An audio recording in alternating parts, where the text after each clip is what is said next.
बहुत से ऐसे आम लोग हैं जो कि अपने खुद के घर का सपना पूरा करना चाहते हैं, लेकिन एक तो प्रॉपर्टी के दाम और ऊपर से उस घर को बनाने का खर्चा, ये पैसा इतना ज्यादा होता है कि उसका सपना सपना ही रह जाता है। पर अब शायद अंडर प्रिविलेज लोगों के अपने घर का सपना पूरा हो सकता है, क्योंकि तेलंगाना की 23 साल की सिविल इंजीनियर पेराला मनासा ने इसका एक सॉल्यूशन निकाला है। उन्होंने सीवरेज पाइप्स को यूज करते हुए अफोर्डेबल और ब्यूटीफुल घर बनाए हैं, जिसकी कीमत मात्र 3.5 लाख रुपए से 5.5 लाख रुपए के बीच में है, जिसे मात्र 15 दिनों में तैयार किया जा सकता है। सबसे मजे की बात यह है कि आप अपने घर को कहीं भी मूव कर सकते हैं। गाइस, आपको पेराला मनासा की मेहनत और उनकी ये सोच कैसे लगी, कमेंट सेक्शन में जरूर लिखिएगा।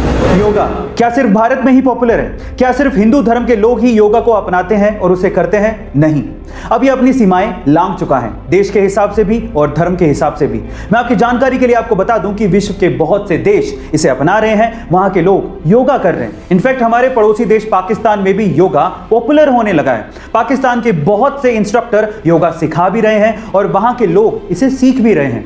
वहां के बहुत से पार्कों में आपको सुबह सुबह लोग योगा करते दिख जाएंगे। गाइस, कराची और लाहौर के लोग भी ये समझने लगे हैं कि अगर हमें कोरोना जैसी महामारी से बचना है और अपने आप को तंदुरुस्त रखना है तो योगा बहुत जरूरी है। इसे कभी किसी देश या धर्म से जोड़कर नहीं देखा जाना चाहिए। गाइस, क्या आपने इन प्रोडक्ट्स के बारे में सुना है? Fevicol, Fevistick, Fevikwik, doctor Fixit, Mseal, obviously जरूर सुना होगा।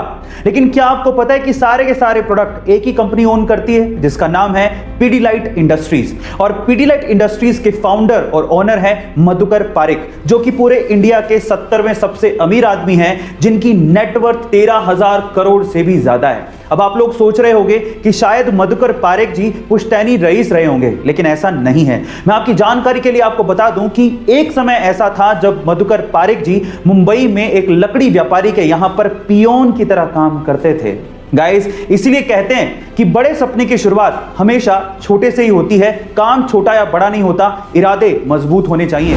टाइड डिटर्जेंट पाउडर काफी सालों से अमेरिका में मार्केट लीडर रहा है, लेकिन जैसे ही सन 2000 में वो इंडिया में एंटर हुआ, वो पूरी तरह से फेल हो गया, क्योंकि वो इंडियन कस्टमर्स को समझ नहीं पाया। रिसर्च करने पर पता लगा कि अमेरिका में ज्यादातर लोग वॉशिंग मशीन में कपड़े धोते हैं, तो उन्हें कोई फर्क नहीं पड़ता कि डिटर्जेंट पाउडर हाथ पे भी कोई फर्क डालता है क्या। लेकिन इंडिया में 80% से ज्यादा लोग हाथों से कपड़े धोते हैं, इसीलिए उन्हें फर्क पड़ता है। तो फाइनली टाइड सन 2009 में टाइड नेचुरल के साथ इंडियन मार्केट में उतरा, जो कि काफी ज्यादा किफायती था, बहुत अच्छा था, लेकिन सबसे इंपॉर्टेंट चीज वो हाथों के लिए सेफ भी था। फिर क्या था, 2 ही सालों में टाइड ने इंडिया में बहुत बड़ा मार्केट कैप्चर कर लिया और आज टाइड नासा के साथ मिलकर स्पेस में पहली एस्ट्रोनॉट्स के लिए लॉन्ड्री बनाने जा रहा है। गाइस, अगर आपको बिजनेस में सक्सेसफुल होना है तो आपको अपने कस्टमर्स को समझना पड़ेगा। ऐसे अमेजिंग वीडियोस के लिए शेयर, सब्सक्राइब एंड लाइक। मिलते हैं अगली वीडियो में। अभी हाल ही में जब हैदराबाद में भयंकर बारिश हो रही थी, तो वहां पर आईटी सेक्टर में काम करने वाले रोबिन मुकेश को चाय की तलब हुई, क्योंकि उनका ऑफिस शुरू होने वाला था। इसीलिए अपनी चाय की तलब को मिटाने के लिए उन्होंने जोमेटो पर चाय ऑर्डर कर दी। लेकिन उसके बाद जो हुआ वो हैरान कर देने वाला था। गाइस, इतनी बारिश में महज 15 मिनट के अंदर मोहम्मद अकील नाम का एक डिलीवरी बॉय चाय लेकर पहुंच गया। जब रोबिन ने अकील को देखा तो वो पूरी तरह से भीगा हुआ था।